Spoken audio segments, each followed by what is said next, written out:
All right. We are back. Top of the morning, top of the evening, top of the night, whatever time zone you are on. We are back again. Turn this little light around this way. Break it down some. Hello, everybody. Straighten myself up just a little bit. Hopefully everybody's been doing the best that they can in the situation that they are in. This is a 2 for 2. I want to go ahead and get right into this. This is going to be an ongoing topic, but let's get started. You see the title.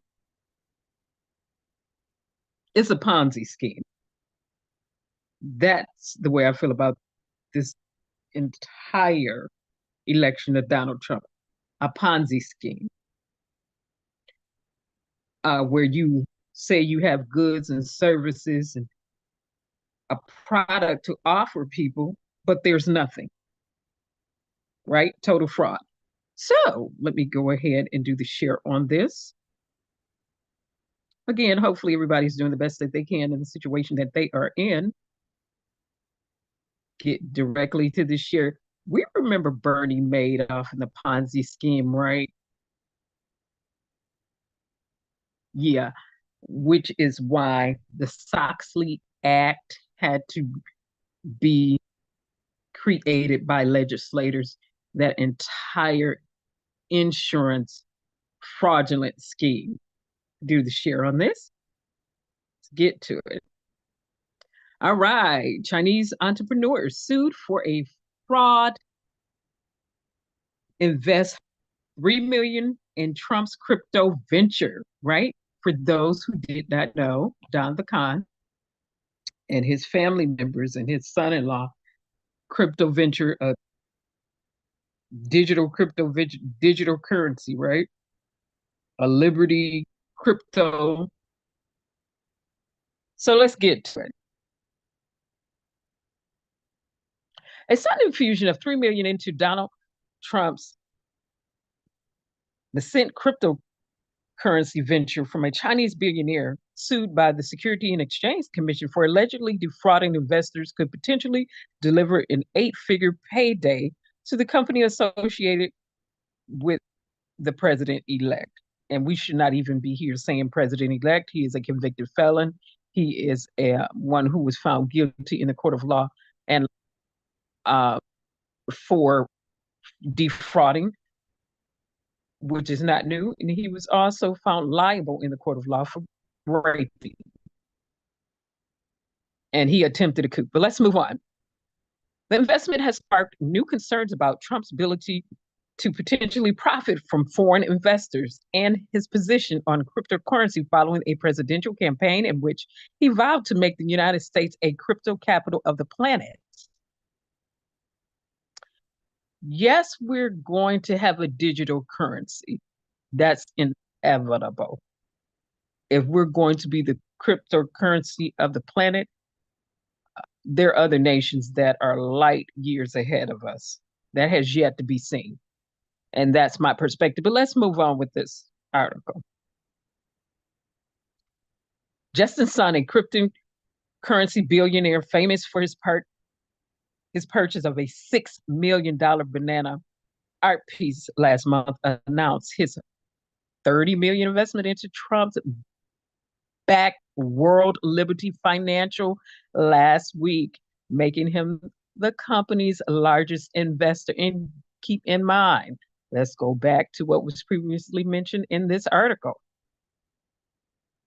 He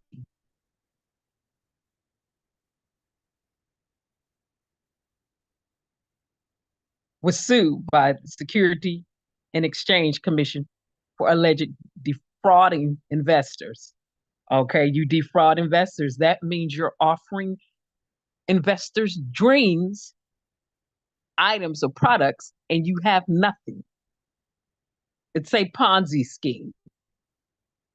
Goods and services, and you have none. Offering them to invest in things that aren't there, non existent. All right, so let's move along. The influx of cash also triggered the provisions that allows an entity affiliated with Trump to receive 75% of the company's net revenue based on the terms outlined in recent company filing.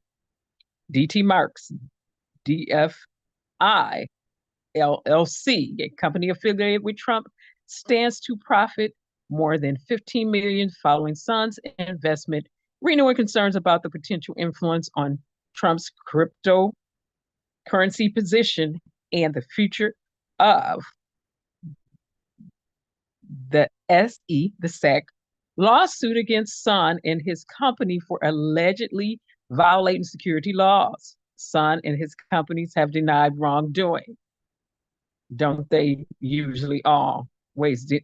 Bernie Madoff denied he done anything wrong too. And it was a Ponzi scheme. I'm calling this a digital currency Ponzi scheme. Liberty digital cryptocurrency again. Established by Don the Con, his sons, and his son-in-law.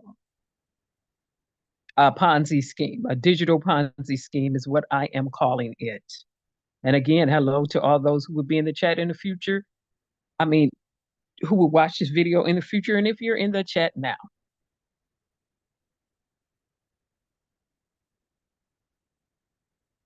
It's hard to have more influence when you're talking about money and politics than someone who's just directly gave you 8 figures, said Jordan Labowitz,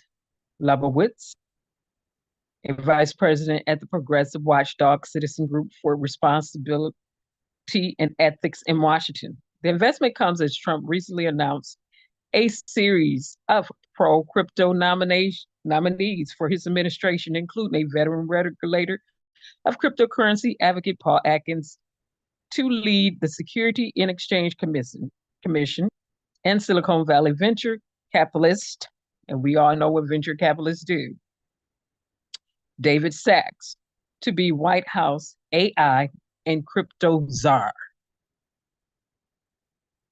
Of course, Don DeCon has denied all allegations that he has profited from the presidency by having such. Yes, he did.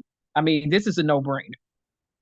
However, if you have invested or are investing in this Liberty Digital Ponzi scheme, shame on you. Don the Con has shafted all of his employees with his fraudulent university, where was a university there that went belly up, casinos going belly up, not just going belly up.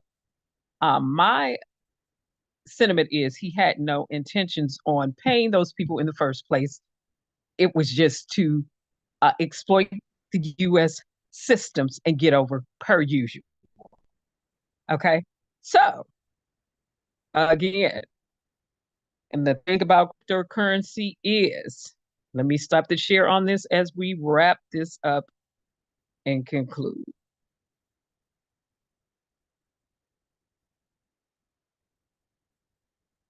Okay. So, the thing about digital currency is there is no centralized oversight over cryptocurrency, right?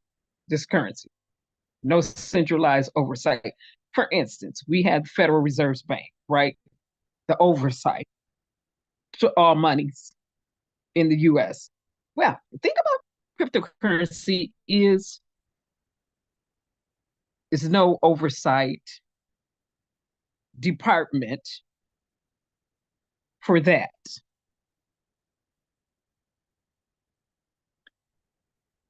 And it is backed by technological wise chain blocks, right? Blockchains, right? Blockchains is a database, where you're utilizing databases, networks. Nothing allegedly can be deleted. Again,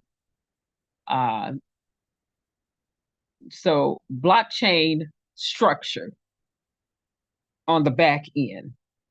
where things are archived, it's going across the internet. You need two security measures, um, and the transactions are saved electronically. Okay. Private key, public key. All right. And eventually in the future, I will go back over networking. But I'm talking about this being a Ponzi scheme right here, right now. So I just want to admonish everyone to be careful.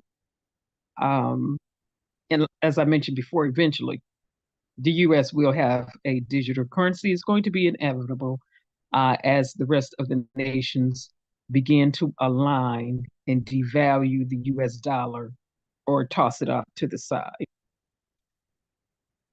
That's not just a red hot trend that will happen. That is going to continue as the years go on. Now, you all have a pleasant evening and a pleasant night. Remember to stay vigilant and stay actively engaged. Bye bye, everybody.